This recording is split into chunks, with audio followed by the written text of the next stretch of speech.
örtülü bir barışıq olan müğənnilər.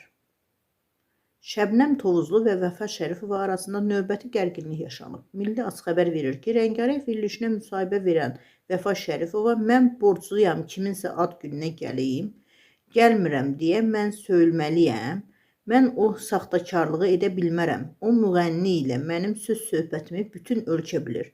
O deyilən sözlərdən, yaşanan hadisələrdən sonra necə onu təbrik edə bilərəm?